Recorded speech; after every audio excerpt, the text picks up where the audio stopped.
Madam Mayor, it is 5:02 and we are live. Good evening, everyone, and welcome to the City of Lake Worth Beach City Commission work session regarding parking and federal highway traffic, Monday, May 9th at 5 o'clock. Madam Clerk, will you call the roll?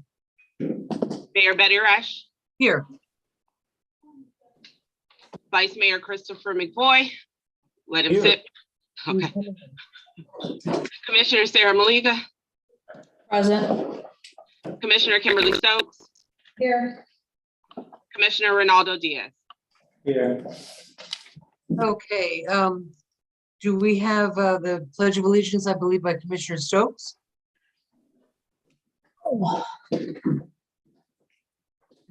I pledge allegiance to the flag of the United States of America and to the republic for which it stands, one nation, under God, indivisible, with liberty and justice for all.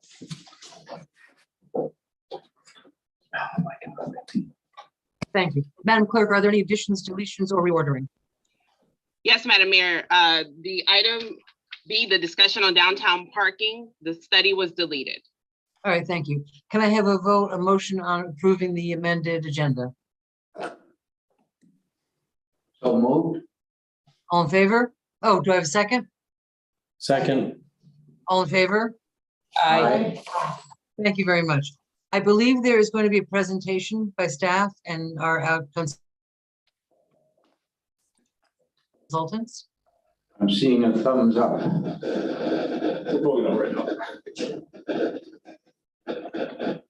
So I'll turn it over to staff now.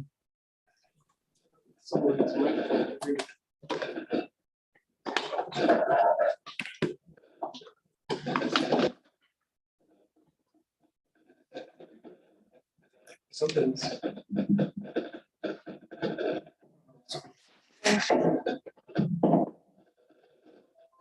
See, Brian's unmuted up. Oh, it might be Brian.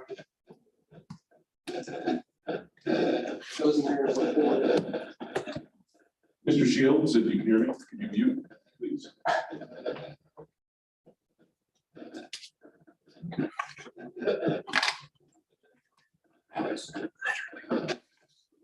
Your Geiger count. One of those old science fiction movies. Shayla, I'm in the water. can you mute Brian Do you Shields? have one of your little funny? He was muted. I apologize.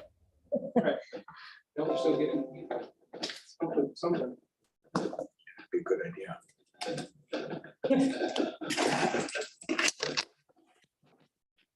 Not the officer's radio, is it?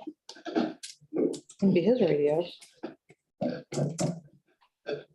Might be one of the microphones up front, but it's hard to see which one it is. Turn this all off for the moment, or So it's fixed, right? Not quite.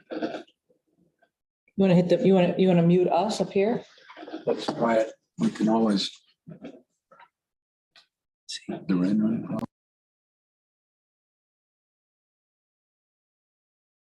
This might be one of these. Because this is a.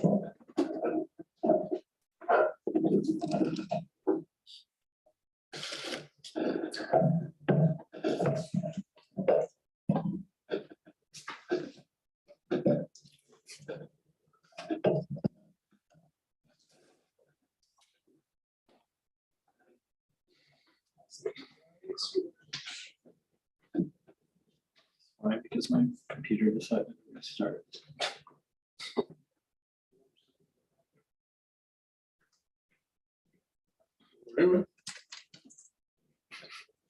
Yeah, so the. All right. Good evening, Madam Mayor and Commission. I don't know about. I'm not an AV guy, so I wouldn't be able to tell you what the source of that feedback's coming from. Fortunate. I wonder, Roll it. Madam Mayor, can you hear the static in the system from where you are? It's going in and out. She sounds like she's in Mars. Oh, stopped. Just got real quiet in That's there. right. Go ahead. Okay. I may not have a very good connection. I'm at the beach, so I may not have a good connection, but I'll just keep listening if I can. And if I somehow get disconnected, I'm sure Vice Mayor McGoy will be happy to take the gavel. I'm not sure I heard that, but I think I'm supposed to be on call. Yes. Okay, good afternoon, Madam Mayor and Commission. For the record, Jamie Brown, Public Works Director. Also on this meeting via Zoom, we have the FDOT Design Project Manager, Leslie Weatherall, as well as Jagan Curry, who is a Project Manager for Constructive Engineering, working with DOT. So they will be available for questions as well, should we have some as we move through the presentation. First and foremost, the federal highway corridor through Lake Worth Beach, for the past, who knows how many years. I know just personally, I've had a lot of conversations and correspondence back and forth for both the TPA and directly with FDOT about speeding and traffic calming measures. And, we have an inconsistent speed limit from 25 to 35 to 25 to 35 as you kind of traverse from north to south. So it's kind of an ongoing thing. Now that we have 2 upcoming projects on federal highway, now is the perfect time to finally address some of these things. So one of these particular traffic calming measures was that came forward multiple times through public comment and from multiple commissioners was mini roundabouts, and trying to possibly utilize those on federal highway as part of this project moving forward. So in conversation with EPA and DOT last year, on September 9th, we were finally officially notified from DOT what we would need to actually submit to them so they could actually analyze if this was possible or not on federal highway. So what that basically would come down to is a feasibility study and an ICE evaluation, and ICE stands for intersection control evaluation. These things would need to be done by a pre-qualified FDOT consultant, and then submitted to them by the end of December of 2021 in order to fall in line with their schedule and their calendar for the project. What we did was we teamed up with the TPA, the Palm Beach County Transportation Planning Agency, and back on September 21st of last year, I brought forward an agenda item for joint funding of that particular study. And we utilized Kimley Horn because they're actually one of our on our CCNA list for the city. And they're also under contract with the TPA for one of their consultants. So it lucked out that we had this consultant in common, and given the time frame, it just made sense to utilize them. So I brought that forward last September 21st to get the study done. The study was done, and that study consisted of not just the feasibility study and the ICE evaluation, but also data collection, took into account future growth, safety procedures, so on and so forth.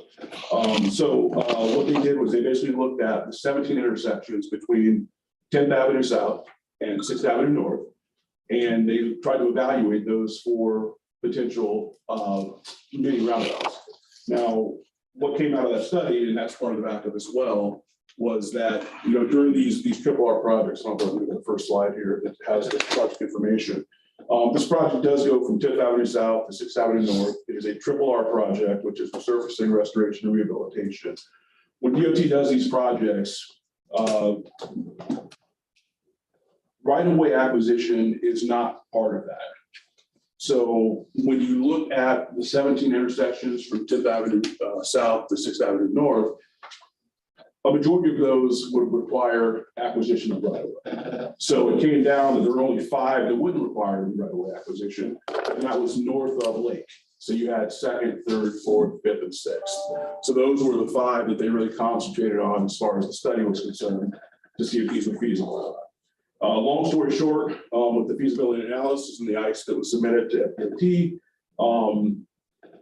they determined after their evaluation that mini roundabouts were not the proper traffic calming treatment for this particular corridor in Lake Worth Beach, and they just weren't the appropriate treatment to utilize. Again, I do have a DOT on in case we have questions on the study as we move through the presentation. But As I mentioned, this is a triple R project. I've got the dates listed here for the 30, 60, and 90%, as well as the production package, which is August 7th of 2023. Letting will be December 1st of 2023, and then the actual construction notice to proceed will be March 5th of 2024. What does letting date mean? What is a letting? Letting is basically the bidding process. Okay. Put them out to bid. Yep. So that's the entire bidding process. I did also want to mention that though this project stops at 6th Avenue North, this next project here, which is the consecutive year after this one begins, this project would continue picking up at 6th Avenue North and going all the way to Arlington, which is the first street north of the C-51 canal. So that entire corridor is going to be done from 10th Avenue South all the way past our northern limits of the C-51 canal. So I wanted to make sure I include that information as well, because the notice to proceed on that one is January 7th of 2025, the following year. So the project overview for this particular project, and I on the previous project from 6th Avenue North to Arlington, I actually just had a project kickoff for that back on April 29th or 28th with the project manager. Was a different project manager for that project, but that's just now getting going. So they haven't gotten more preliminary engineering yet. But as part of that project, we're going to be looking at obviously keeping the speed limit consistent for what we're looking to do on this project, that project as well. The goal being 25 miles an hour through the entire corridor on Federal Highway from our north border to our south border. So the overall project overview. So we're looking at basically 1.3 miles of milling and resurfacing along Federal. ADA improvements will be made. The existing curb ramps that are not up to code will be addressed along with their technical warning strips. We've got installation of pedestrian signal features, video detection of crosswalks, upgraded pavement marking, drainage improvements, which we know we have some drainage issues heading east of Bethel there.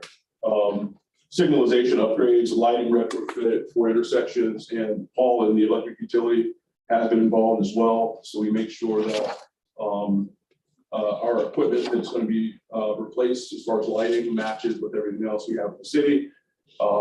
Traffic calming features, which we're going to get into, and then we've got multiple rectangular rapid flashing beacons proposed within this right of way. And those are, pedestrian actuated, they're not fixed. Improved safety features for uncontrolled marked crosswalks.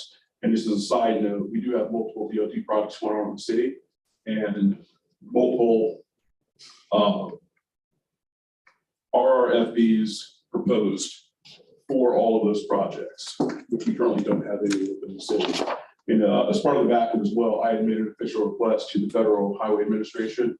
And if you look in the backup, there's a letter that actually is approving use of RFPs within the city limits on all these different projects. So this is kind of an overview of the project limits. And I'll kind of zoom in here. So starting down at 10th Avenue South, we've got a proposed crosswalk at 8th Avenue South with an RRFP.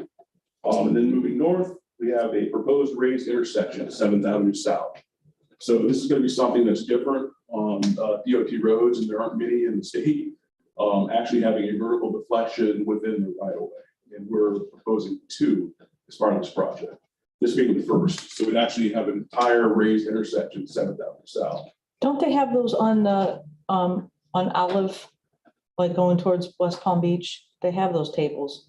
Yeah, I believe Leslie, I believe the city took those over. Right, but I'm saying they have those same tables, right? Yeah, Is that the same thing you're talking about? Yeah. West Palm Beach put those in on Olive. Yeah, and these are actually at an intersection. Right, okay. Yeah. So it's kind of like a very large traffic table for the most part, speed table. So that's proposed at 7th Avenue South. Then we obviously have the existing signalized intersection at 6th Avenue South. And then moving forward, we've got the existing signal at 2nd Avenue North, and then another proposed crosswalk with our RFB at 3rd Avenue North.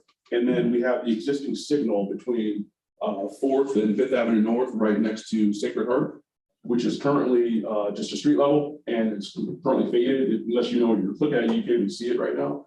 But it is signalized. So as part of this proposed project, we would actually be looking to create a vertical deflection there and actually raise that up for that signal.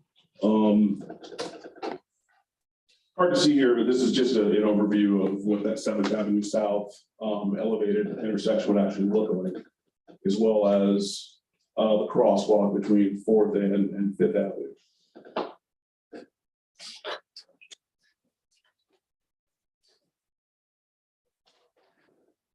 These are overviews of the intersections. So the top left corner there is 8th Avenue South and what that proposed marked crosswalk would look like.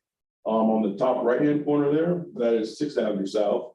So you would actually have patterned pavement at that signalized intersection. The lower left corner is 2nd Avenue North is the same. That's the signalized intersection. You would have the hatch marking you're seeing there. That's actually patterned pavement for the crosswalks there. And then the bottom right-hand corner is 3rd Avenue North, and that's the proposed marked crosswalks. How come there's no crosswalks on the bottom? Why aren't there 4 crosswalks? There's only 3 on 8th Avenue South and 3rd Avenue North. Because they're not signalized, and that's something we were talking about just the other day, what type of crosswalk we're putting in there, if we wanted to do patterned pavement there as well, or if we just wanted to do the typical white bars. So that's something that's still kind of. So we're gonna hope that people don't cross on the opposite side where there's no crosswalk. Correct, because the RFB is actually on the other side. So. I just included this because, the city's going to be coordinating with DOT on detours for both vehicular and pedestrian traffic. And obviously, with this moment service operation and it just being a busy intersection anyway,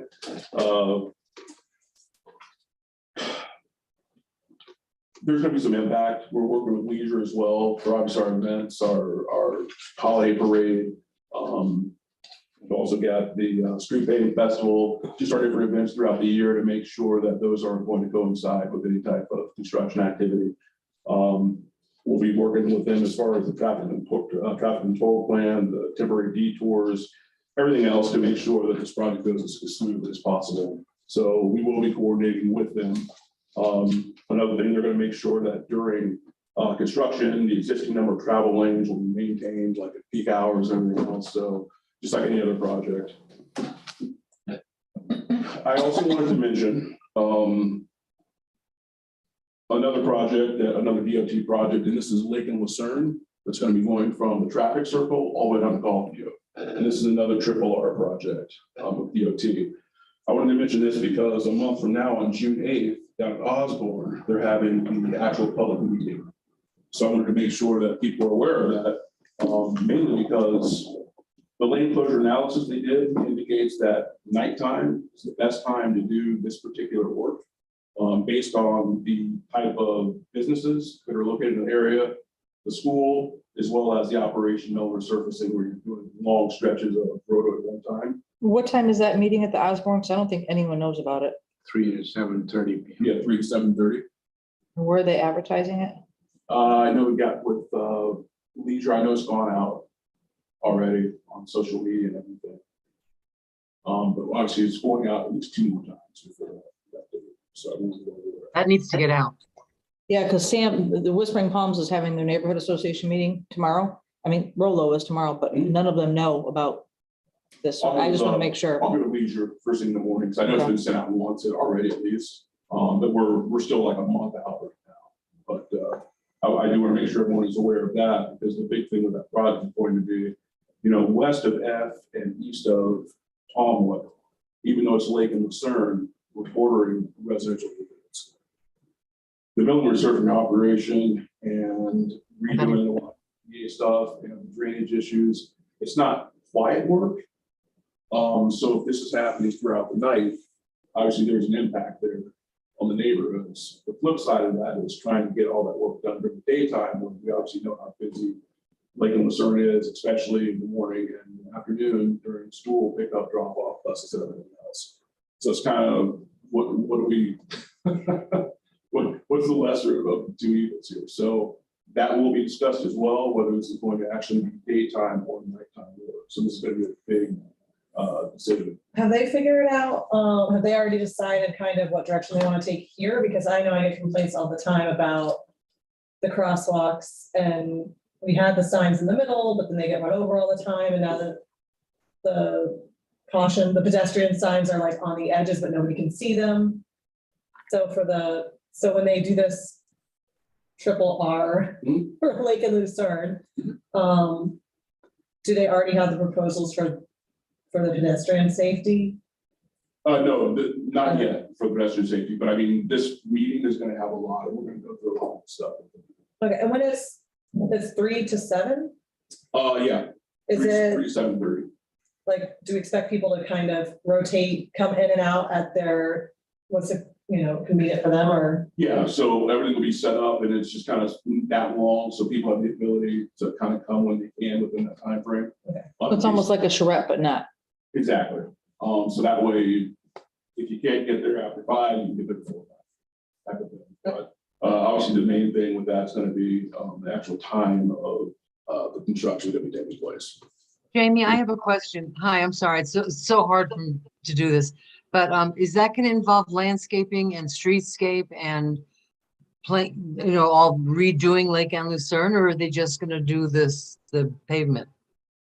So it's a mill and resurface operation. So you're going to be basically cutting down the existing asphalt and then repaving over that with fresh asphalt, as well as correcting any of the stormwater issues that we have currently on Lake and Lucerne, which there are multiple. Addressing ADA ramps, which currently aren't to code or deficient, or the domes are worn out. Basically addressing everything that's currently not done. But as far as landscaping, that doesn't fall within the scope of the project. Okay, so it's infrastructure rather than visuals as well. That's correct, and that's what's Okay. typical Thank you. activity for one project. What about like for our sidewalks and kind of the area where some of the tree roots like are pulling up and it's dangerous? They will be addressing that, and I've already done some proprietary product lists for existing pavers that we have downtown to make sure what they replace those with are comparable to what we currently have been. One thing we did discuss last week is part of that project before the actual letting begins next July. In June, I'm going to have all of those planters downtown removed, because a lot of the work they're going to be doing on the sidewalks and the tree wells and everything are going to have to, those pavers are going to be in the way. So I have to have all those removed during construction. Okay, and they can't do it over the summer when the school. I was just thinking, that. When school's out, School's out? like, wouldn't that make sense? Right, yeah. As of now, this is the schedule for what they've put together. Okay, and then do they do the whole thing all at once, or can they do like a section around A Street in that area? Do they do that? Do they do the whole thing at once? So they can't say, okay, this, we're gonna do it at night because it's near the school, but in the downtown area, we'll flip and do it during the day? I have not, there's no schedule as of yet, because they wait until an actual contractor, after the letting date, after the bidding's over, they've selected who the contractor's gonna be. That's when the schedule comes together and how they're gonna actually construct the project. So unfortunately, we don't have any information right now. Yeah, it'd be great if they could break it into 2 projects that make sense, scheduling wise. Okay. Yeah, But again, public meeting a Okay. month from now, obviously an important one, because that goes right through our downtown. I'm sure there'll be a lot of questions about that. Is there any way that we can encourage them to change it to when school's out? I know. You know, if they're gonna say, then it's season. I don't know if there is a good time to reconstruct a Lake and Lucerne. Well, I'm just saying we're in season at that time, Understand. and school's in. I mean, wouldn't it be smarter if we flipped it to summer when school's not in and season's not here and the restaurants aren't busy and All conversations to have. great. So based on schedule and everything, I would say not. Because all the projects they do statewide, they're all on a multi-year thing. So I know it's been in the pipeline for years. How long do we expect it to last? So it's gonna start maybe October, and we expect it to take how long? The actual estimated contract time is determined by the design team after the contractor is selected, after the letting process. So again, No ballpark? No. Not yet. but I'm sure that we'll have one next month. So will sections of Lake be closed off from like Dixie to K? And then will we have, I'm just thinking about the businesses downtown. How are they gonna detour them through the side streets? Or are That's they what we gonna have to do, work out. are they gonna do one side of Lake first and then come back and do the other, which would be crazy? That's what we have to find out. Okay, So we'll see how the public meeting goes next month, because I want to see how they're planning on phasing the project, which we're talking about the project phasing. So we just need to figure out how they're gonna do that, or what in their mind. They do this all the time, so we'll see based on our downtown, what are they assuming is the best way to go about it.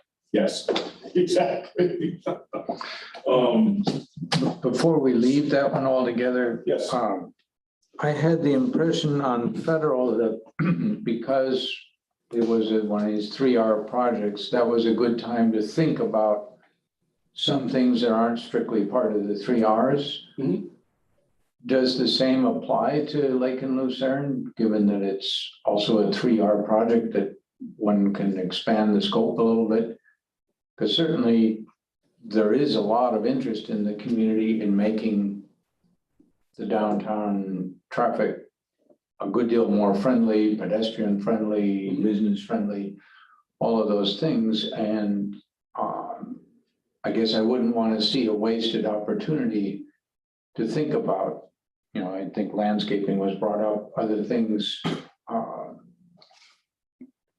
Ideally, if FDOT would like to pay for them, that's even better. But even if, what he said, even if they weren't, and I have a vague recollection that with DOT projects, there's sometimes a little bit of vegetation money floating around. But anyhow, even if they weren't, if we're doing a bunch of things, would that be a sensible time for us to think about?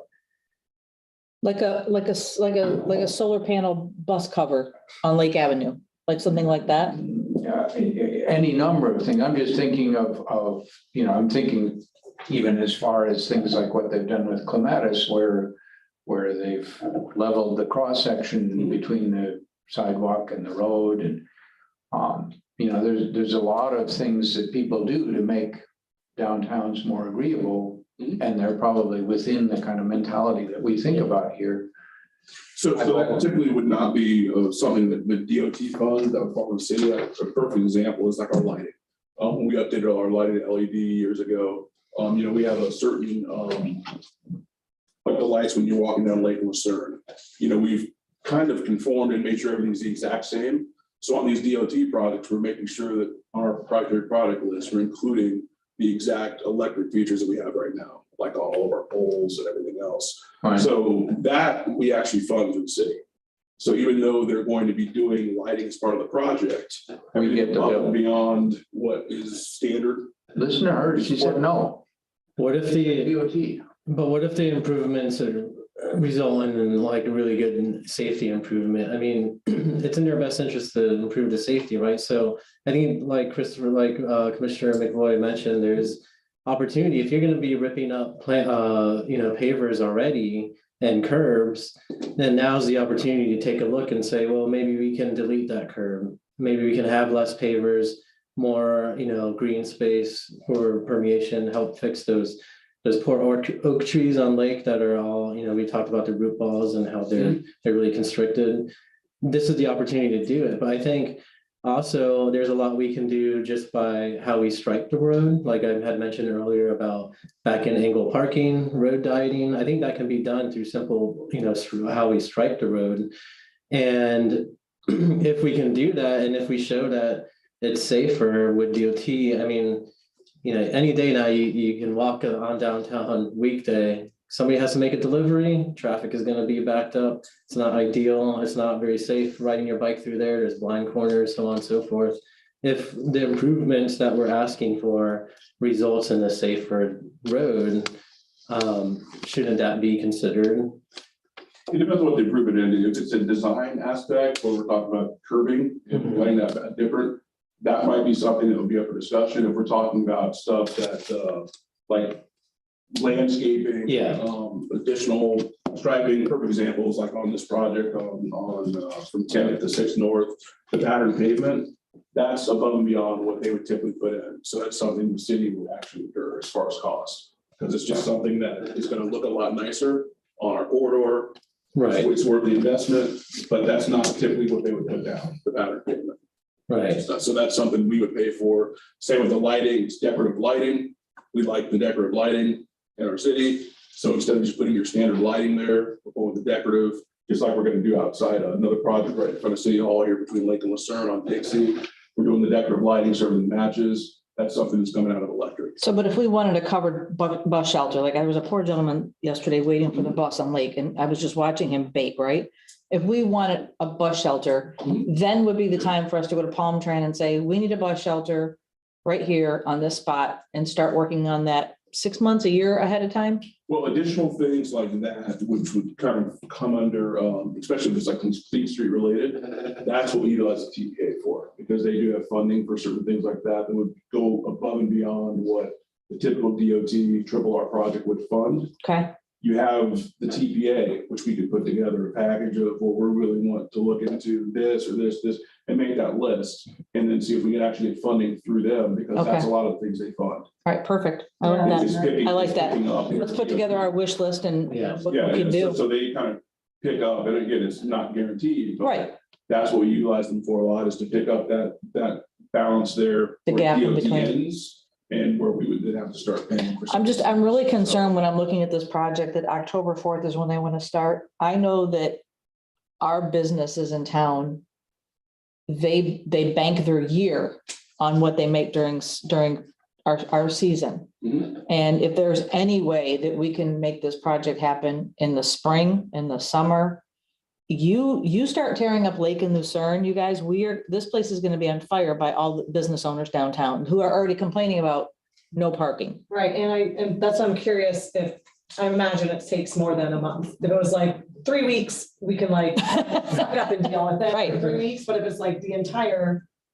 So it's gonna be a long project. So now we're going into Christmas, Thanksgiving. I just, season. you're looking at the Lake Worth Playhouse. I'm just thinking about all those businesses that thrive in our town during that time. And all those businesses could conceivably lose 15% of their business, which And then they sue are going to us. sue FDOT.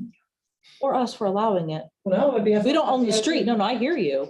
I mean, it sounds a little crazy, but it's not totally crazy. So, I mean, is there any way that we can make a case, have legal write a letter? I mean, I love the project. I'm super happy about it. Show up on the 8th, because this is what we need to have. These are the conversations we need to have at that point. So I need to encourage business owners to show up on the Yeah. 8th and let them know that Correct. this is not, I mean, we love the project, but this cannot happen in October in Lake Worth Beach. It just can't. Yes, sir. You might want to have your state reps come on it too, any state senator, state reps. could- It's already in my head. Okay. Yeah, so, obviously, great project, needs to happen. If you guys recall, a few years ago, we had 5, actually 6, including Lake Lucerne, DOT roadways that they were asking if they could transfer to the city. So we kind of took this package, I went through it, I put together the estimations based on existing pavement condition index, what would need to be done to basically get them up to where they need to be. And there was a price on each one of those, at the very bottom line. They weren't willing to pay that price. It was kind of a fraction of what it would actually cost to get those roads up to where they need to be. So we pushed back on it, but I do know that, we had multiple options. One was from the traffic circle with the golf view, and then we kind of narrowed it down to possibly just from Lake or from Federal to Dixie on Lake and Lucerne. To give us a little bit more handle on what we can do with our downtown, we want to expand walkways, all this other stuff. But again, until this project was actually done, it didn't make sense for us to now take this over. No, you're right. Now it becomes Our a problem. problem. If you've Our seen- coffers are short. if you've seen, we kind of have a long list of existing roadways, Yeah. can't even maintain right now.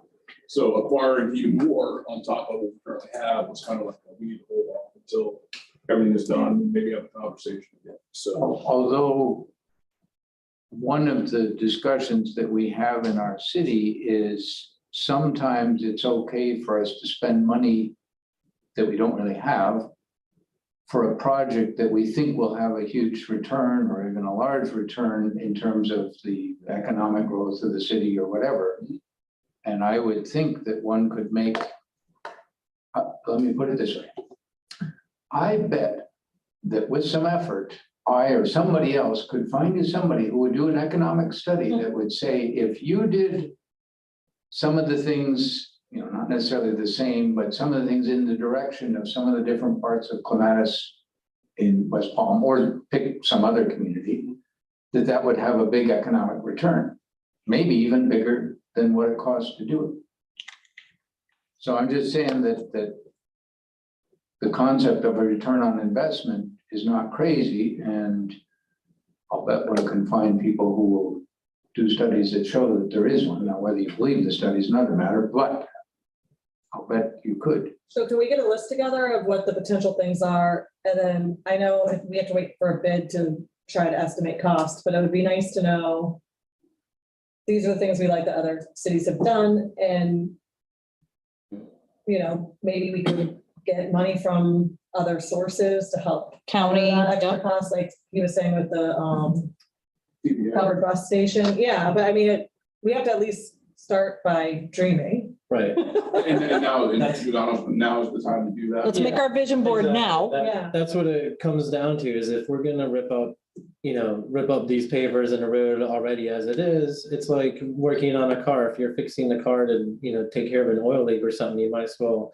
take a look and see what other improvements you can do.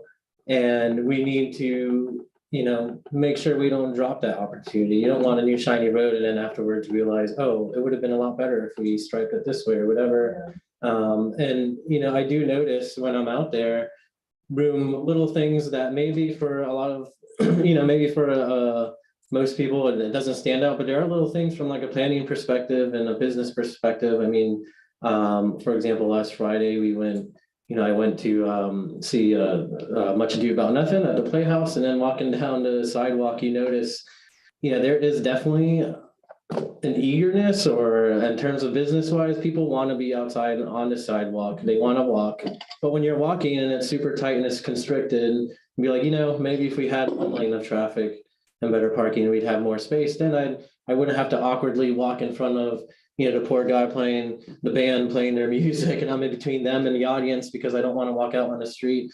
And, there's just so much room for improvement. We got to make sure that we ask now while the opportunity to ask is still available. And I think our businesses, would really appreciate that for sure. I would love to see the phone company involved and the cable company, because walking between the poles and the trees and the seats that are on, Yeah. you look like you're intoxicated, but you're not. You're just, trying to walk around every obstacle on our sidewalks right now. And I think we do need to coordinate our landscaping, because with the trees that we have, pulling up the pavers, like we want to make sure that our landscaping and what FDOT does, like works together long-term. And they're not doing that at every location. It's basically where they have to address like ADA issues. Yeah. and stuff, putting that back. So it's not like they're gonna be messing with the pavers throughout the entire. Where there's already problems, they won't.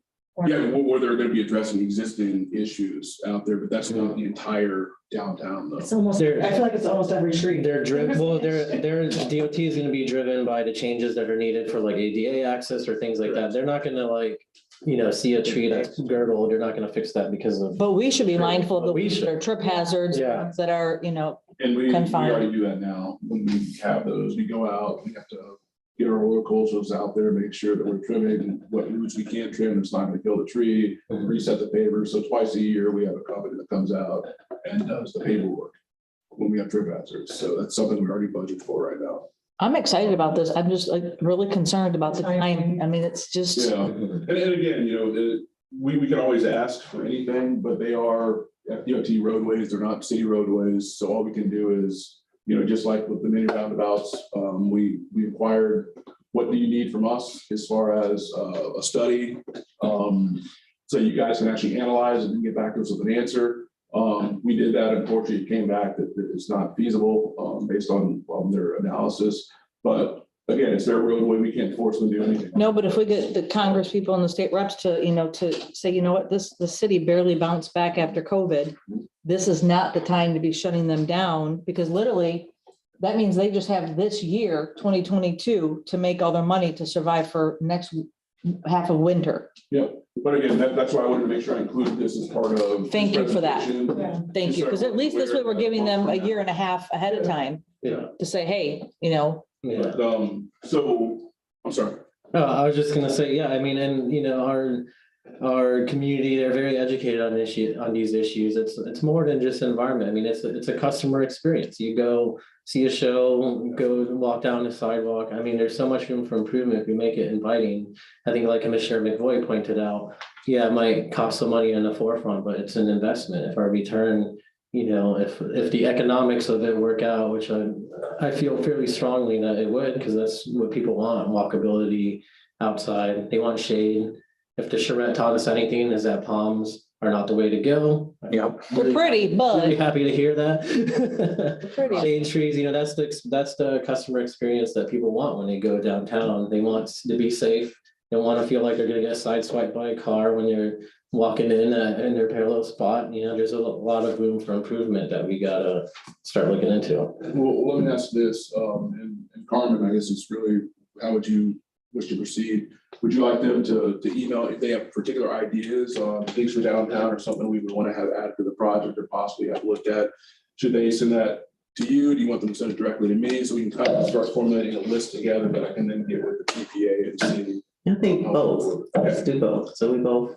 Okay, Miss it. So CC you on it? Yes. because you all know how to get a hold of me. I know that for sure. So back to We are this- thankful that you answer when we call. Always. So back to this project from 10th Avenue South to 6th Avenue North of Federal. If we are in support of, as a city, in support of a raised intersection at 7th Avenue South, the raised pedestrian crosswalk between 4th and 5th Avenue North, adjacent to Sacred Heart, as well as lowering the speed limit to that entire section from 35 to 25. What I would do then is bring a resolution back to the next commission meeting, stating that, and then that's what I would submit to DOT, because they do need to have something from the city showing that we are in support of these particular features, so they could actually incorporate that into design. I have a couple questions, I guess. Absolutely. How many of these what are they called? Rectangular flashing beacons are we using? There are 3 on there. Leslie, are you available? Appreciate it. Hi. Good evening, commissioners and mayor. Thank you for having me on today. Make sure there, maybe that's a little better. To answer your question about the RRFB or the rapid rectangular flashing beacon, we are actually installing 2, one at 8th Avenue South and one at 3rd Avenue North. And then, as you know, there's the existing mid-block pedestrian signal between 4th and 5th Avenues North that is near Sacred Heart. Okay, I'm just curious, when we decide these things, like the amount of foot traffic and is 8th Avenue South, is that near the school? Why was that chosen? And then By South Grade, isn't is it? that, I know, like. That's South Grade. Good stuff, good on it. Yeah. Great question. So actually, we worked very closely with Jamie, and he was able to point us to the areas of concern that the city had with the foot traffic, exactly like you mentioned it. The school is just west of that intersection. We then actually go out and do pedestrian counts to ensure that we're installing the appropriate type of feature to address the needs that are out there. So hopefully that answers your question. Right, we've received some emails and comments about some concern about what those do as far as like the character of our, because Federal's kind of like a neighborhood road and Certainly. people worry about the way that they look. Do we need, so we have something at 4th and 5th that we would be keeping and possibly replacing, and another at 3rd Avenue North? Correct. And Jamie, thank you. Can you go back to that slide? So basically, it's a very it's not, the RRFB isn't a full-blown signalized intersection. You can see there in the picture, it's basically a post-mounted sign, and it has the solar attachment above, because when the pedestrian activates it, it has bright LED flashing lights that alert the drivers that there's a pedestrian that's desiring to cross the crosswalk. And it goes off for about, I'd say, between 10 and 20 seconds, and then it stops until it's activated again. I have, I'm familiar with those. Those definitely exist throughout West Palm. I do have some concerns about, in particular, the raised aspect of it. I think what Commissioner Stokes just pointed out, that this is a neighborhood road. I think that's a really important thing to keep in the back of our minds as we talk about this, because I look at Lake Worth Beach as we have two main transportation corridors, and Federal Highway is not it. And we want to do our best to not encourage people to make it a major corridor, if you will. We don't want to divert traffic there. But I am kind of concerned about the raised aspect of it. I mean, you look at that picture right there, and the crosswalk is not raised, because I think the flashing sign and the striping leading up to that crosswalk are arguably more important than raising the road, especially to bicycle commuters, people on small mopeds, motorcycles.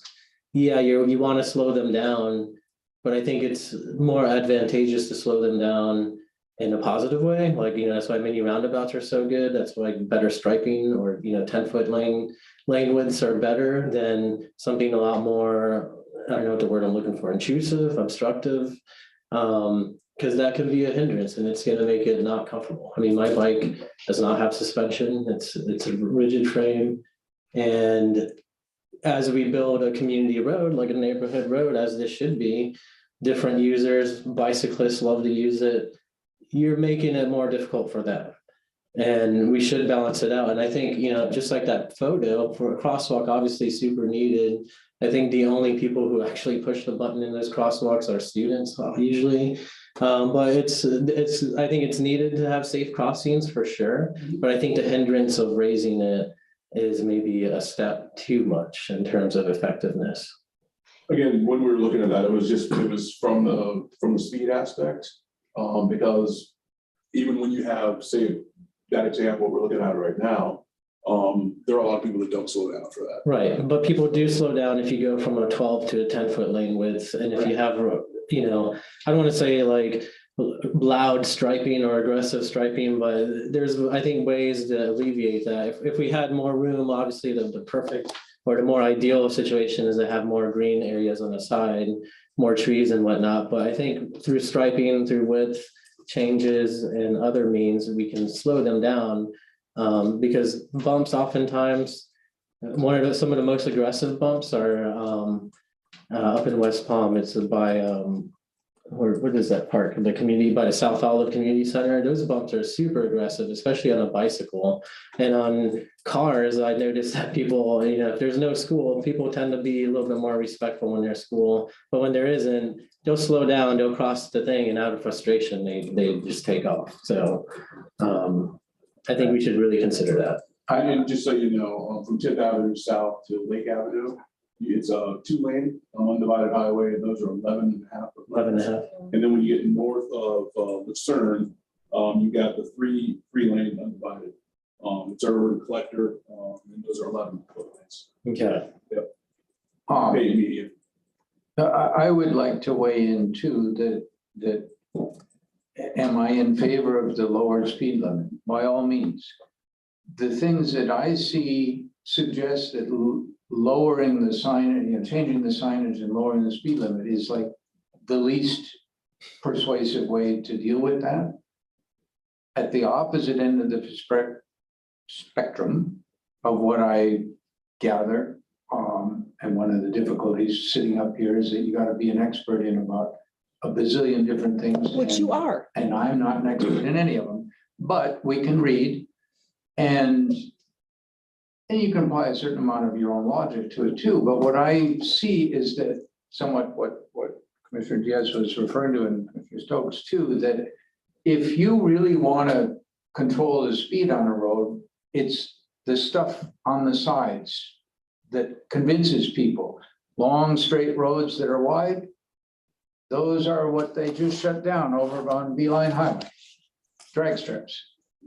If you put some curves in it, or you put some things that do other stuff, or you plant trees on the side, all of a sudden people get the idea, oh, I need to slow down, I need to pay more attention here. And given that it is definitely the more residential of our north-south streets, I too would be much more in favor of things that give it a visual squeeze, whether it's narrowing of the lanes, whether it's adding trees or vegetation or whatever on the sides. I'd be much more in favor of that than the bounce. And let me comment a little bit more on the vertical deflections. I remember when on 10th Avenue, that was redone, and I think we've talked about it some. I want to say it's where A Street crosses, and I think there's another one somewhere. They added some sort of textured pavement on it. And if you're stand at that corner as a pedestrian or me as a bicyclist, I'm thinking the poor people that live next to this thing must just pull their hair out, because it's much noisier than the regular pavement. And so, yeah, maybe it slows people down slightly. It doesn't seem to me, but it sure as heck makes more noise. And one of the things that I've talked about up here a number of times is in the winter here, you can in fact open your windows like people used to do. And some people still want to do that. Noise coming in from outside from the roads is a definite deterrent to that. So if there are ways to calm the traffic that are visual and vertical, not vertical deflections, but things that come in from the side, so horizontal stuff, basically complete streets kinds of ideas or other ones. I think there would be a lot more enthusiasm for that in this community than doing some of the other things. And the only thing I would mention is just to keep in mind that, the actual right of way goes from the back of the sidewalk on the east to the back of the sidewalk on the west. So acquisition of property would be required to do some of the things when you're talking about planting trees and stuff to maintain a 5-foot sidewalk minimum on both sides of the road. Not if you encroached into the road. But as I say, so to do any type of horizontal shifting is going to be difficult there based on the right of way we have to work with. But what if you narrow, in some places, what if you narrow the lane width and go from a little bit below 11.5, if you do 10, that gives you, almost a sidewalk there to make up for it. Leslie, you want to take the actual width of, she's the design. Yeah. You want to address the actual width of Federal and why we're utilizing the actual lane widths we're looking at? Sure. So the plan is to resurface the roadway with the lane widths that we have out there. We don't typically, or we don't on a resurfacing job, move curb. The cost is exorbitant, as you can probably imagine, to move curb. So moving the curb line in is even a foot is not something that we're able to do on a resurfacing project, unfortunately. And Jamie, as Jamie mentioned, we are constrained. It is a very narrow corridor, as I'm sure everyone is familiar with respect to some of the other suggestions that were brought up. If it's okay, may I also add some commentary on some of the other things I've heard? Is that acceptable? Sure, but I do have a quick question to follow up on that. I mean, Okay. moving the curb is one thing, but if we restriped it and included something like a bike lane or something where the curb stays in place and we're just talking about striping the road, would that come into play? So there's not actually enough room to restripe for a bike lane. Okay. Take out the turning lane. Why are we keeping the turning lanes? So the turn lane is only on the section north, on the north section of the project, and that's there for access management and such. South of the project, the from 10th up to Lake, it is strictly a 2-lane section. So unfortunately, we don't have the room to reduce the lanes to add a bike facility. So I'm asking, why do we only have turning lanes on the north end of town and not on the south end? Why couldn't we why can't we make it conducive throughout the whole city? Why Sure. can't we have 2 lanes? So we just don't own the right of way to the south section, Mayor. To the Yeah. north for City Commissioner. whatever reason prior to me coming along with this project, right away was either already there or previously purchased for a project years ago. And to the south, we just don't own enough right of way. We literally have enough for the 2 lanes and the 6-foot sidewalk, and that's So, it. but what I'm Hi, asking. I'd like to chime, hi, I'd like to chime in Hang on. here. Hang on, what I'm asking though is why can't we get rid of the turning lanes on the north end to make Because- bike lanes? Sure, on the north end, the turn lane is there for access management and for Access to- vehicles. Access to what though? We have more things on the south end that we need access than we do on the north end. We have a school on the north end, that's it. I understand, but it's for access to both sides of the roadway, both the east and west sides. But I And it's think. also consistent with continuing to go north to the next project that Jamie mentioned. I think what we're getting at is this is a largely residential area. I mean, it seems more appropriate to have a roundabout instead of a turning lane because it's going to get the flow to move through safely and efficiently. And, you know, for maintaining a turning lane that, you know, only a few people, residents are going to be using, very few. I think it's something that we can potentially do away with and keep it consistent throughout. But when it comes to maintaining those east and west access, I mean, I think it's pretty clear that, you know, roundabouts work in many places, including in that area, which is, I look at it as like it's like I said, it's not a corridor. It's a main street, residential main street. Hey, Leslie? Yes. Do you mind, because I mentioned at the beginning of this conversation this evening, but do you mind touching on the study that was submitted by the city and the TPA for the mini roundabouts and kind of go into like the analysis that DOT did and ultimately. Sure, I'd be happy to. Yeah. Can Yeah, we just wrap up on this turn lane thing, because I'm trying to picture the whole north side of Federal. The turning lane exists between Lucerne and what, fourth, fifth? Well, yeah, so Lucerne all the way and Fifth, so it's the north part of this project, right after you cross. There's a turn lane that whole way? Yeah, Well, yeah, so But not after. go left or go right can. Yeah, it's basically, it's a paved median, so you have the hash median in the center, except when you have a turn lane where you can either turn east or west. But after Fifth, until you get to College Park, there is no turn No. lane. Correct. So it's literally just a turn lane for 5 blocks that we could get rid of. And then we could add a bike lane for 5 blocks. Well, let me speak to adding a bike lane for 5 blocks. We probably wouldn't be able to do that either for the consistency along the corridor, since there's no bike lane to the south, and we'd be limited in the same scenario on the north end as well with the pavement width, et cetera. As a biker, I have to object to that statement very loudly, because Palm Beach County is full of examples of a piece of a bike lane. You're driving along and it vanishes. There's bunches of them. And to say that we can't do it,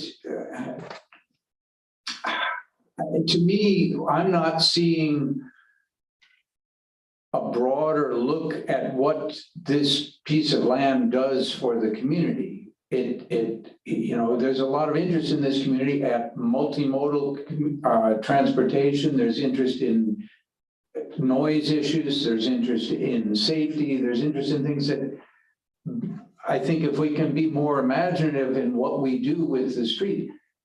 If it's 3 lanes, a turning lane on 5 blocks out of, you know, roughly 20 blocks worth of that road in the town, and the other 15 blocks of, you know, roughly numbers don't have it, and the sky hasn't fallen, then it certainly seems like you could make a pretty hard argument that you don't need it on those 5 blocks, and you could be more imaginative about doing something else with that, whether it's many roundabouts and some bike lane or whatever. It just seems like there's opportunity to improve here that we're ignoring.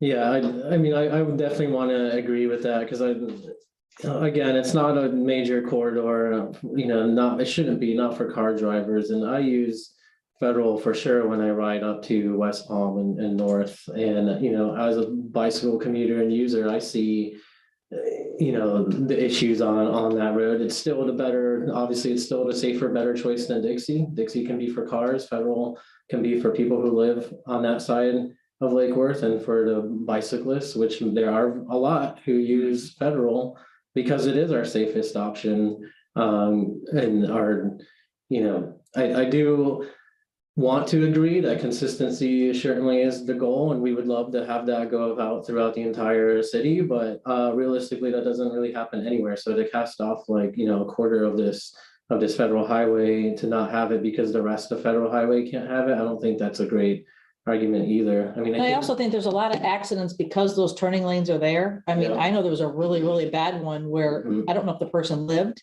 So those turning lanes, they may seem as though they're good, but when you've got traffic going both ways, a person going way too fast, and you have a truck blocking that turning lane where people can't see around, we've had some bad accidents. I mean, we could forward images to FDOT to show the accidents that have happened in front of people's homes. So I don't think that it's adding anything. I think it's actually causing more havoc on that street than anything. That's just what I've been hearing from the community. right. And maybe that's a question for DOT is, do we, you know, my Can I understanding chime in is- for a second? Hello, hello, Hi, Mayor. hi, hi. I just have two quick comments. Going back to what Commissioner Diaz said about, you know, moving the curves is expensive, and I certainly understand that. But couldn't there be some sort of a creative way of either planting palm trees between the curb and where we want to limit traffic? And instead of, you know, like putting flower boxes, putting some kind of a visual thing to make the road seem narrower, even if you're not moving the curb. That's my first comment. And my second comment is, I think Jamie had just referred to it. At the beginning, Jamie said, you know, that roundabouts don't work, but I think we were about to get into why he made that statement about roundabouts. That's all. I'm not sure we understood you. I think what you said in the second one was to reiterate the basis for why mini roundabouts can't be done. Is that what you said? Yes, I think Jamie was just starting to explain that, which was my question about why roundabouts aren't appropriate. Yeah, and her first one, I believe, was about kind of the narrowing Right. of the roadway, which is basically, you know, what you see on 6th Avenue South between Dixie and Federal right now with the bulb outs, with the trees. That's one version of it. The other one, though, that strikes me is, and I don't know who did it, I imagine FDOT, but down, is it around 12th South on Federal, on Dixie? There's a part where the road curves, and they did some quite unusual things with the lanes, and I thought, wow, this is interesting when I first saw, I don't know, it's 5-10 years back, something like that. It does mentally narrow the road there, and I think it slows people down, and I suspect it made it a lot safer. What is it? I'm not. You know, 12th Avenue if you South. go down Dixie where it starts curving, I think there are even those little rubber things that separate one lane from the other. It's unusual. It's quite creative. Little attenuators and they. Yeah, and I think that my impression is that it definitely calms the traffic in that area, and that was kind of a dangerous chunk on it. It's an interesting intersection. It's an interesting intersection, and the response was quite interesting and I think helpful. And I'm sure if I had to guess, it wasn't a standard off-the-shelf solution. Somebody said, I wonder if we could do this. It seems like it's normally 50-50. Some people love them, some people hate them, kind of like. Well, 6th Avenue, we get hate mail and love mail, but The people in the area love them, and the people walking to school love them. Other people. People who hit them, hate them. Get quickly to Bryant Park or something coming from 95. well, I would say that the neighbors and the kids walking, they should be weighed a little bit more heavily. They take precedent. Takes It's precedent. kind of one of those, if you get to the. It's a park safety little bit issue. later, it's kind of part of it, but the whole point was to slow that down. Yeah. Because a lot of people don't realize that is a school zone. Yep. And it was just a speedway going through. And you can put all the signs you want, school zone, slow the speed limit and whatnot. it doesn't do it. Whereas something that makes you feel unsafe if you're going faster immediately psychologically communicates to the driver. I think my favorite complaint from that was when someone called, they said they were angry because it seemed like the road was closing in on them. So it made them slow down with another vehicle. So that's just horrible. I was like, Can you I'm so imagine? sorry. I'm so sorry for that. But like, that's kind of what they're there for. I think it's not necessarily that particular version is what we want to do, but that kind of approach to it, I think would have a lot of support from this commission, from what I'm hearing. I will throw it back to Leslie to discuss the lane list, and then we were going to mention the mayor's second comment about Yes. the study, the mini roundout study, and how DOT outlines that. I'll throw that back to Leslie to discuss those. Sure. So I heard a couple things a few minutes ago as well that I did want to address. The one gentleman, and I apologize, I missed your name, sir. You were asking about the RRFBs and them being raised. And I did want to share with you that at those two locations, they are at grade. They are not raised. And you mentioned a really great point. You know, it's a balance of the tools we have in our toolbox to address the concerns. So that's why there's only the one proposed raised intersection on the south end, and then the one proposed crosswalk on the north end to balance the needs of the community, as well as not to inundate the roadway with those types of features, but to have a few out there that help with the speed management along the corridor. So I did want to address that concern that was mentioned before. Okay, so we talked about, I think you mentioned bulb outs or something along those lines, and we really just don't have enough room. It is a very restrictive corridor to do bulb outs along the corridor. I apologize. I don't have any more information on that. But we're just so constricted with what limited right of way we have. Can't that you, excuse me, can't you, I mean, and I'm just being off the cuff here, but couldn't you just plant a few palm trees in that space? They take up no No. space. Right, would- so landscape is not part of the scope of the project. We're not able to plant landscape, and we don't have enough room to do that and have enough width on the sidewalk to meet the ADA criteria that we're required to meet for the pedestrians utilizing the sidewalk. So we're just very constrained and limited, which is why we've been trying to think outside of the box, working with Jamie on the tools that we can use, which we've discussed at length already earlier today. What if is the city allowed to pay for the roundabouts on Federal Highway? Would they approve it if we paid for 2 roundabouts, let's say? It is a state highway system, so the department would have to approve that. And you're saying they won't approve it even if we paid for them at 2 locations? Instead of the raised side crosswalks, if we wanted to pay for, because we're already paying for the raised crosswalks, right? Jamie? We were paying- The RRFBs that are not raised, and those are part of the scope of the project. And the raised intersection and the raised crosswalk are part of the resurfacing project. So we would actually be paying for is the actual pattern pavement, which Okay, is an upgrade over what they would typically do. But just to make sure you guys caught it, so the RFP that you're looking at on the Mhm. screen right now, right. those 2 locations are not raised where those RFPs are going to be located. No, these are not raised. It's the bumps. Yes, so Right. the 7th Avenue South Right. intersection, there is no RFP there. Same thing with the actual signalized crosswalk between 4th and 5th. But I'm saying if we didn't want to do the raised table and we wanted to say, forget the raised table, we want to pay for a roundabout, is that doable? Because if we can put a raised table there, why can't we put a roundabout there? Mr. Malega? Yes, Okay, hi, I'm sorry, but I think Jamie was just about to explain to us, or someone was about to explain to us why they made the statement that they're not appropriate. Let's find out what they're saying. Yes, Leslie, yeah, let's finally address the mini. Sure. It was submitted. So south of Lake and Lucerne, mini roundabouts don't actually fit within the right of way due to the constrained right of way. So south of Lake and Lucerne, that's not an option just from a right-of-way perspective. On the north end of the project, the department reviewed the analysis provided to us, and our various offices that review traffic and traffic control devices as well as design determined that it's not the right speed management technique for the corridor, that the raised crosswalk and the raised intersection approach is a more viable option to help with speed management along the corridor.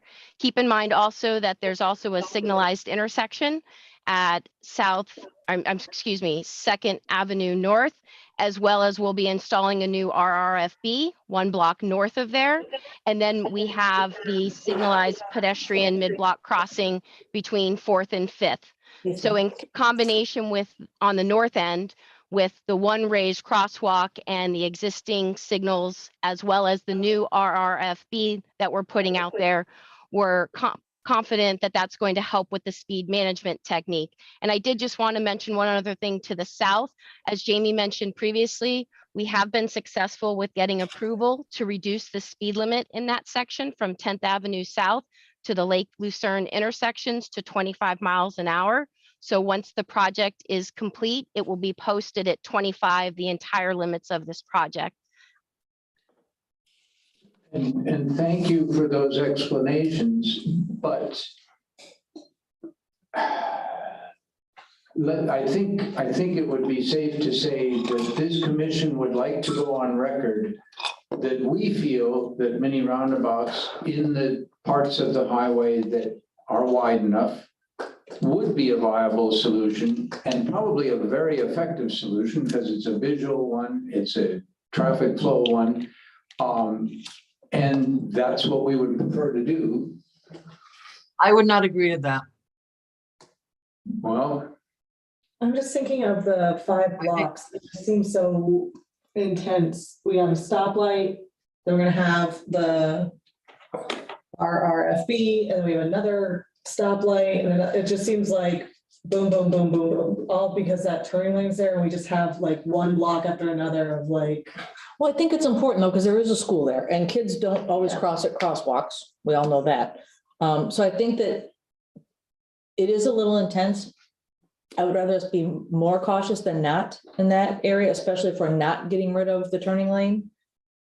Well, I had a question about medians as well. So if we narrow, and I don't, that might be out of the scope, but if we don't have enough to narrow the roads and have like bike lanes, and it doesn't go past the 5 blocks, but and I can understand it would be hard to like landscape between a sidewalk and a road and all that stuff. But if you put a median, I don't know how wide medians need to be, like a decorative little median in the middle to help narrow those lanes. Is that a viable option? Like if we had one roundabout at like 2nd Avenue and then some medians to help slow us down and narrow the lanes, and then add maybe some plants in the median for beauty?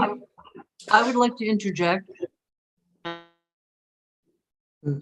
We can't hear you. And I would like to get back to, although DOT, said it's not the roundabouts aren't optimal. I think factually we should say, well, what they base it on. And do we just say we disagree with what DOT says? None of us are traffic experts. Some of us apparently are attached to the idea of mini roundabouts. But well, I'm curious. I'm sorry, I'm curious about the medians, but from my report from Kimley Horn, I think it was on page 13, it said from the view of pedestrians and cyclists and the mini roundabouts, I don't know, I think it said great. I don't know. And it was like the other thing was like poor. I wrote it down, page 13. So I think that's what I was a little for that report. And I don't think that the city or DOT said that they're not possible. That was true south of Lake and Lucerne because of the road width, the 2 lanes. But north of it, it is possible. It was just an argument was made that it's not the less viable solution to speeding. And I think that's getting into the area of opinions more than otherwise. Right. So well, from do we page 13, think, excuse me, do we believe that somehow DOT has a prejudice against mini roundabouts? And we have an affection for them apparently? I think that's definitely true. But it's interesting because they are used in other parts of the country, in other places. They're not used a ton, but they do exist. And they definitely give you a very different feel to the road. And there's no question that they visually provide a slowing down the same way that the narrowing on Sixth, not the same way, But but you say that there's no question, Chris, there, you say that there's no question, but I remember up at the Norton Gallery on Federal Highway when they had that big, you know, it was roundabout, like, it was constantly being crashed into. They finally took it out. I missed. I mean, we're talking about many roundabouts as though there's some sort of Well, they're certainly popular with developers. solution to a problem that there are no other solutions to, and I'm just questioning that insistence, you know, on them. I'm not a traffic expert, and I tend to. So they're I'm not married to roundabouts. I don't like the project in that 5 blocks where we have a turning lane that we know is dangerous and only adds to traffic accidents in that section. So like Commissioner Stokes was saying, why can't we put a decorative median there? Why can't we, there's got to be something that FDOT, can you just listen to us and maybe try to come up with something for the people who live on that street and who have to deal with it day in and day out. And it does seem like tonight, or, you know, this conversation is the only opportunity we may have Right. to voice that. I mean, we're very appreciative that we're getting road work done. We're very appreciative of all the improvements. Please don't take that we're not, and I'll speak on behalf of myself. I just know that there's a desire and a need for the people who live on that street. And those are the people who are going to be impacted by this project the largest. Yeah, I definitely agree with that, Commissioner Malega. Like, people will know, people live there, they see what happens, and things like mini roundabouts, they are popular in our area. They're just often used or limited to private developments. I mean, there's, you look at, my brother lives in a community that's a little bit west of here, and their main thoroughfares to get to the residential streets are mini roundabouts, because they recognize it's not about necessarily I have nothing against them. I mean, don't get the impression. it's about safety, it's about keeping the flow moving in a manner that is congruent to a neighborhood road that this is. It's not a major transportation corridor. It's, mostly residential, and we should definitely consider it. So yeah, I mean, I do agree with Mayor though. Jamie, if you're gonna present about it, let's do that. So some thoughts to keep in the back of our mind as you talk about it. Tell us. I mean, Mayor Betty seems to think that, well, we're about to hear why the mini roundabouts aren't. Well, that's why I kind of threw it to Leslie again. We were informed what we needed to submit as far as the study was concerned, the feasibility study, the ICE analysis, and everything else, intersection control evaluation from DOT. We put that together between us and the TPA through Kimley Horn. We submitted by the deadline, which is December of 2021. That's from our side. That was what we could do, is basically provide them with what they asked for, so they could actually do the analysis on it. Again, it's their roadway. Right. So all we could do was submit everything we could and then wait for their Determination. Their determination back. And again, with it being a road, all we can do is ask. But ultimately, it's going to be them who makes the determination on what they're going to do on their road. Understood. Are they hearing the ask? It's close to unanimous up here. If it's not unanimous, that definitely we'd like to, whether it's a mix of mini roundabouts, whether it's medians, whether it's getting rid of the turning lane, whether it's some kind of visual narrowing of the roadway. And I do have a side question about that. When the statement is made that we don't have the space, if we're reducing the roadway, think of 6th Avenue. Yep. We narrowed the roadway. We didn't need any extra space to narrow the roadway. The problem was we had too much space. We needed to narrow it down. So I'm a little bit puzzled. I do get the part that if you're going to plant something, you still got to have your 5-foot sidewalk. But if you're pushing into the road part to narrow it intentionally, then you have the space. You already own it. seems to me. But what do I know? I guess I'll have to throw back to Elizabeth. She did mention the Sure. additional timing. I mean, there's obviously budget that goes along with this as well. But again, I have to, I understand what you're saying, but I have to refer to DOT because again, it's their road.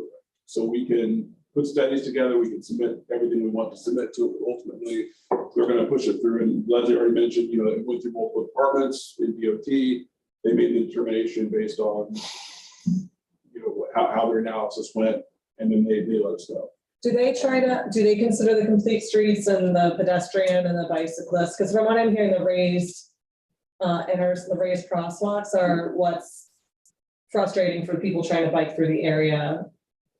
So yes, we want to slow down cars to make it safer for people cycling and walking, but we also want them to be able to cycle and walk without.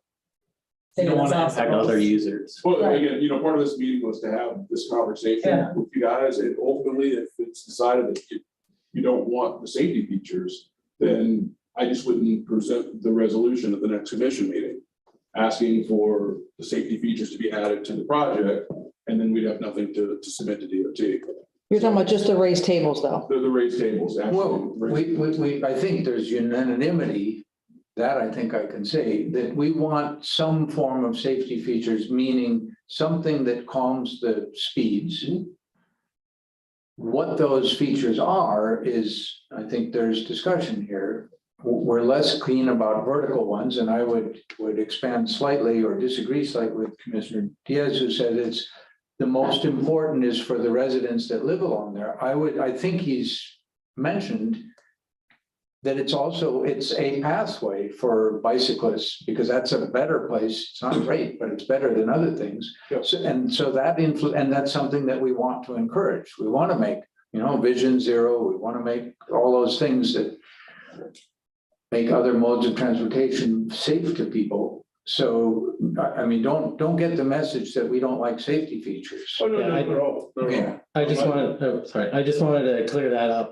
Yeah, I mean, I meant in terms of cars, but Commissioner McVoy's hits it right on the nose. We're federal for bicyclists, that's like our highway, right? That's our efficient way to get north or south.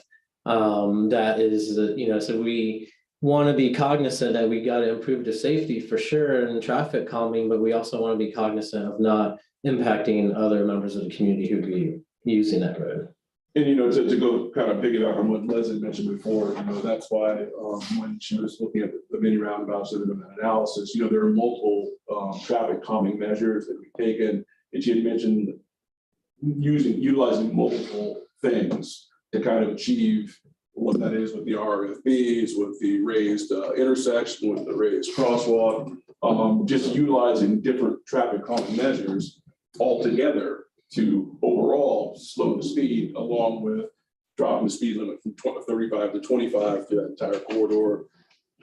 Again, you know, It all But works if it's together. sort of a random mix that doesn't have much logic to it, and it's just, well, we threw multicolored Cheerios at it, and that's better than one color Cheerio. Yeah, maybe. Not a real strong argument, it seems to me. I think you're hearing that the raised stuff, there's sound issues, there's bicycle issues. Doesn't seem like that has a lot of enthusiasm for it. I have a question on these, our whatever it is, the 4-letter abbreviation, the blinking ones. I'm thinking of Lake Worth Road, I guess it is at that point, near the high school. There's a stop sign, a pedestrian stop sign. That if you're a pedestrian, bicyclist or car or walker, and you push that button, it puts out a red light and stops traffic both directions. I mean, it stops it. It's amazing to me that somebody allowed that to be approved, but that is a very safe way for kids to get across. And it stops it long enough that you don't have to be a world runner to get from one side to the other Unlike before this it one at the turns green corner? again. Unlike a lot of them that 7 seconds. that are a real problem that way. My concern is this blinking light gizmo. It blinks for a certain amount of time and then it quits blinking. It does not put a red light out that stops the traffic. So if my kid stands there, pushes the button, he gets a blinking light, maybe it blinks long enough for him to get across the street, and maybe it doesn't. It doesn't stop the traffic. He has to hope that that blinking light will get somebody's attention enough to slow down. I think that is in fact a higher risk because it gives a sense of security to the pedestrian that's Do they blink fake red? in a, Do they blink red or color? And I'll throw it back to Leslie on this, because I know they've utilized these in multiple locations. I don't know if she has the data on the rectangular rapid. if one wanted to go to what they have on Lake Worth Road, where near the high school, where you push the button and it's a real live stoplight, not a stop sign, a stop traffic signal. Looks like the one between 4th and 5th, like the signalized crosswalk. Already exists. That one does, By the school. I've never seen it stop there. I've seen this one. That's because nobody I haven't used it. Nobody crosses there. Nobody It's used it. it's in the Yeah. wrong spot. But I can't say that I'm comfortable with the blinking one. To me, that makes it more dangerous rather than less. Do they blink? Do you know what color they blink? They're yellow? Yeah. Which is caution. That's not really. I always like put one What do foot out. people- Are you gonna stop for me? Are you not gonna stop for me? I don't know. I hope so. Whereas the shutdown, and maybe that one's in the wrong place. I don't know. I can't speak to that. Yeah, there's like I think it's a basketball court or something, Sacred Heart, and it's all fenced in with a hedge. And then the stoplight's like in the middle of that, So the placement, Is or weird. you'd have to like walk around the school to get to that. that doesn't make sense. It's weird. It's existing. I'm not sure how long it's been there. Yeah. It was there when I went to school there. Did you ever use it? I went in the other direction, but I think I, you know, back then, I don't know, I don't have kids obviously, so I don't know if kids walk home these days, but, you There's a know, lot of walkers. I think I remember people using that crosswalk. How many kids? Can't. It's a workshop.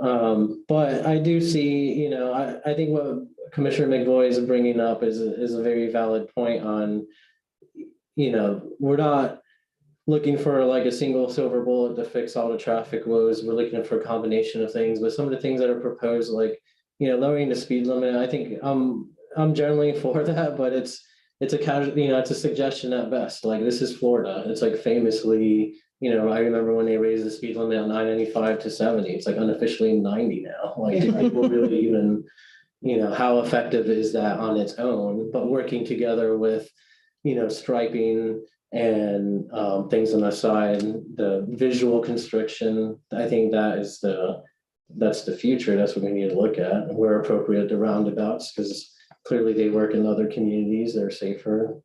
I noticed that tree canopies slow people down too. That's a huge one. That's part of the visual. Yeah, But we just don't have that. We just don't have space have for the space to plant. yeah. Which is what it seems like. It comes back to the actual right of way that we actually have. I mean, But suppose, I'm hearing striping quite a bit, which is presumably relatively inexpensive. So if you were to stripe some things that would narrow that road visually, you start with striping, but you might later on come up with something that sits on top of that striping. Like a fountain. Just kidding. It works in Europe. Everybody just puts a fountain and you drive around them. Well, a fountain is kind of a mini roundabout. Yeah. And yes, I mean, the logic of it, which I think there's plenty of studies, is if you have a straight shot, you're gonna go fast. If you put a fountain right in the middle, that you have to curve a little bit around, but you definitely can't go straight. You aren't going 60 Giving miles Jamie an hour. heart palpitations, a fountain in the middle of the road. What? Things like, Crazy. you know, things like bright green bicycle lanes will slow down, or I love yeah, those. Commissioner Malega brought up a shaded bus stop. That would even slow people down. Obviously not, you know, but there are other things that we gotta look at. Is there a bus route on Federal? No, I no. think so. All right, I was thinking that earlier. I But was thinking that earlier, we could bump it in and make that a bus stop and then there goes the turning lane. But visual things like that really do have a massive impact, and it's safer. I think it aligns with the DOT's mission to come up with a safer road. So moving forward, I think concerns about the raised crosswalks, I personally, I think everybody would like to see the speed limit lowered so that at least it's lowered. It's not gonna fix everything. Is there any additional work we can do on street narrowing and like exploring any possibilities of those? Because I know we've tossed out a bunch of things, but we don't know if they're practical or like the striping, the narrowing, like, just is there a next step? Striping is certainly practical in terms of cost. I don't know if Leslie's still on or not. It looks like I'm still here. Okay, do you want to address the striping aspect? Sure. It's a few times. Sure. So south of Lake and Lucerne, we can look into possibly modifying the striping. We would not move the curb necessarily, but we might be able to look into seeing if that is an opportunity for us to pursue after the roadway is milled and resurfaced, where the stripe is perhaps moved in another foot from plus or minus from the curb line. I can't promise you that. I can't guarantee that for you, but I can promise you that we'll look into it and dig into that a little bit further. North of Lake and Lucerne, we've talked a lot about the center turn lane. Are you all asking me to look into doing no turn lane and moving the lanes in and add bike lanes? Or are you asking for a median? Please keep in mind, if you're asking for a median for that section, that it does provide access to properties along the corridor. And I know you mentioned there's not as many along that corridor, but there are still access properties along there, and those residents may or may not support that. And I just wanted to bring that up. But some feedback from you on what you'd like me to look into along that section, I would very much appreciate. And I also wanted to mention, I very much also appreciate this interaction tonight and you all sharing with me things that you're familiar with in the area and your concerns. And we want to try to address them to the best of our ability while still meeting criteria and standards. One other thing I did want to mention was one of the things we also have to accommodate on a state highway system is truck traffic. And I know this functions kind of as a local facility. However, it is still a state highway. And as such, we do have to maintain that ability to move trucks along the corridor. And I know I didn't mention that before. I just wanted to make sure I mentioned that. That's true. And how wide are semi trucks? I don't even know. Yeah, it's called a WB 62 foot. Basically, think of like a Publix tractor trailer. So, I mean, they probably don't use the facility very often, but we do have to accommodate for it. We're not able to restrict truck traffic along the roadway. I would love just to see the turning lane disappear and bike lanes in that 5, the bright orange bike lanes that say, pay attention, I'm a bike lane. That's just me personally. That's my last 2 cents tonight. I think that would go a long way toward visually Slowing people down. slowing that down. And not moving the curb. So in terms of, and I understand the staff is looking for I direction. think that's not what any of us are suggesting. The curb can stay as it is. We're just strictly talking about how we're painting the surface of the road. It seems that we are asking them to look at, I just want to kind of, condense it a little bit. We're asking them to look at a little more creative way for safety and yet a better aesthetic for the city. Is that? Yes, ma'am. Okay. What was the last one? More Better, aesthetic. better aesthetic. Yes, thank you, Mayor. Better Perfectly said. aesthetic. Aesthetic, Yeah. yes, perfectly said. Ms. Weather also, I noticed that she's been listening very carefully. And I trust that she has taken our concerns, and I don't think anything that we've said has been crazy radical. I just think that this is an opportunity. It is a major road although a neighborhood road. It's a shot to make it better, and we're just trying to take the shot to make it better. And we appreciate your patience with us. No problem. It's my pleasure to be here tonight. Thank you for having me. So what's the next step? Thank you. What's the next step? So what I can do is subsequent to today's workshop, I can regroup with Jamie and he and I can kind of go through the punch list, so to speak, of items we've talked about today so that make sure to get with him any notes he's taken, any notes I've taken, and we can regroup and then internally determine what we need to further investigate and make some determinations on can we do it? Can we not do it? Things of that nature. And we can work through Jamie on the determinations that we come up with and Okay, everything. fair enough. So I Um, would suggest to the commission that if you have a specific thing that you really want, considered, to get it to Jamie so that when he speaks with her, he knows, your interest. I've been making, obviously, notes throughout the night as we're kind of going along. I'm not so, surprised. If there is additional things that we haven't discussed, but, even I did written down the landscaping, although, there is a right of way issue, but, the Thank you, striping, Jamie. green bike lane, north of Lucerne to 6th Avenue North, just on that northern portion. Looking at, obviously the speed reductions, seems like everyone's in favor of doing the 35 to 25 reduction. Again, like Leslie said, we'll coordinate like we have been doing. And I'll bring something back. Let me just throw one thing out. What if we move that light that nobody really uses? It's kind of midway during the basketball. Could we move that to one of these intersections where we were gonna put this blinking light? The what now? The light that's on, there's a light on Federal Highway. It's between The like pedestrian Third and light. Fourth, the pedestrian Oh, light yeah. that nobody uses. Could we move that to one of these corners instead? Like we moved it up a block. Because That's nobody's actually using it.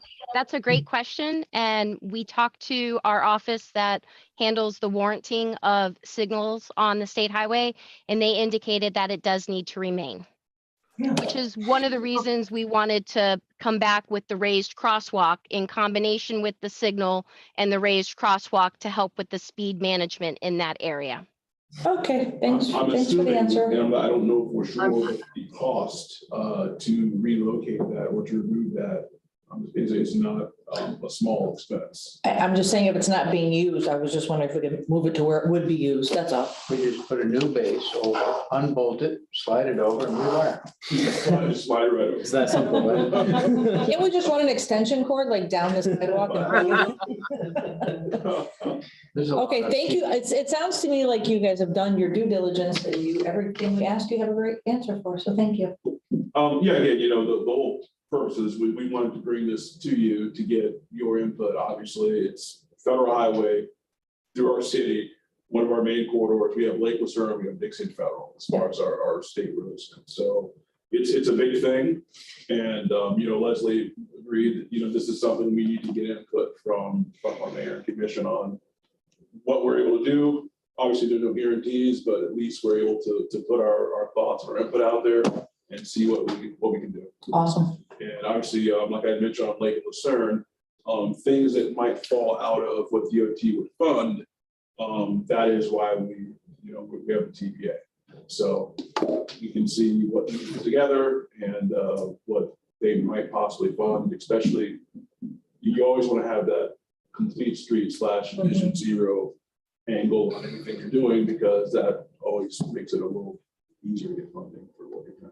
And it'll make the suffering of having your roads ripped up and closed down for so long worth it, because you've gotten major improvements. So it's like that really stunk, but look at what we have. Isn't it great? And that's kind of the ups and downs. Obviously, when we have major things like the concern, like the talking and the timing and everything else, all construction is painful. Yes. To live in that area. There's nothing that's going to be convenient. The noise, the detours, you name it. There's a list of things, but with the possibility being at the end of that project, you're gonna have something a lot nicer than you had at the beginning of the project. Perfect. And you just kind of have to deal with the dust and, there's a litany of things that go along with that. So there's not ever a really good time. But there might be, as Commissioner Malega has pointed out, there might be some worser times. And if we could avoid those. But we heard it, get the business folks and the state reps in there in force and. I sent an email asking Lauren to create a flyer for the businesses. I mean, if we could split up, at least tackling our own districts and making sure the businesses are aware of this meeting. You know, because it's gonna affect everybody, you know, especially if they close in October. I mean, close up the roads, I mean. Well, the schools out for the summer. It's just, Schools have folks up. we'll see. So again, yeah, I know we'd already pushed the press on one thing out already, but obviously in these weeks leading up to June 8th, we're gonna be pushing out multiple things. We need to get a banner on a plane that's flying around. Yeah, again, we only have 4 state roads come to the city, so it's a major thing. Especially Absolutely. with the mill and resurface in operation. For me, Well, like my mother always said, you ask, the worst they can do is say no. That's correct. and then again, even beyond the actual time frame, to me, a very important aspect of that is going to be the simple thing of, is it day or night work? Because they did the analysis, they always run everything through, everything's a study. And based on the businesses, the school, everything that's there, it came out that night work is the best in that particular area.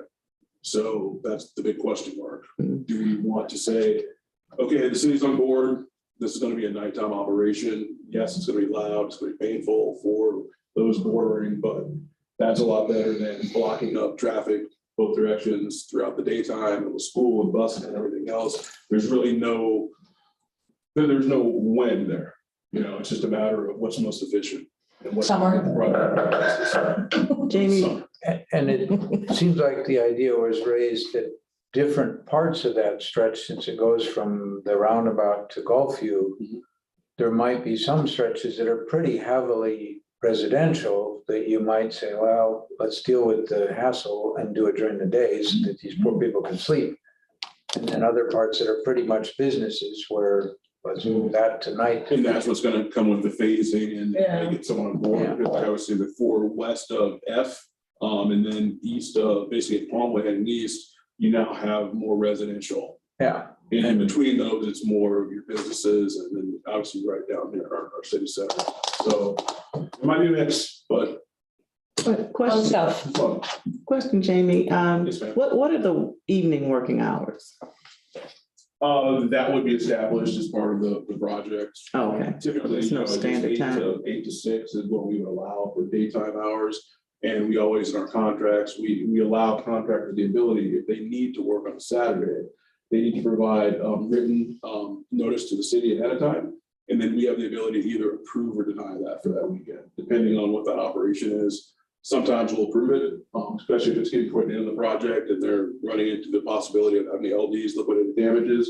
Sometimes we'll approve it, and there have been times we haven't, just because of an event going on that weekend or something else happening, or it's going to be noisy, loud work, and we just don't want to interrupt people on their Saturdays. So, Well, I was concerned during the weekday, depending on the hours, people sleep. And so how late would they work would be interesting. and they wouldn't go pay out beyond 6 o'clock.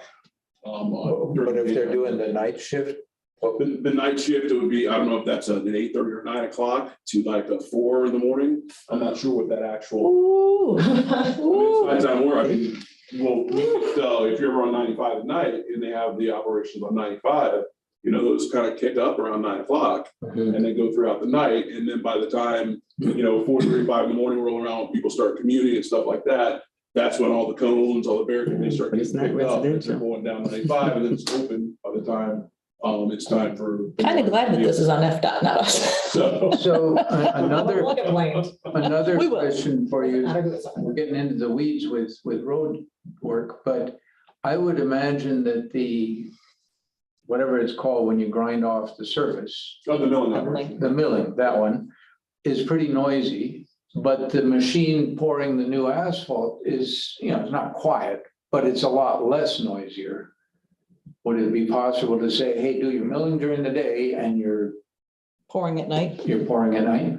Again, it's all going to come down to the phasing and how many blocks they're going to do at a time as far as the milling operation. I don't know if this is going to be a long stretch where they cut everything down at one particular time. They're going to do it all at once. You typically want to limit the amount of times you're going to have The truck's out. the trucks. Exactly.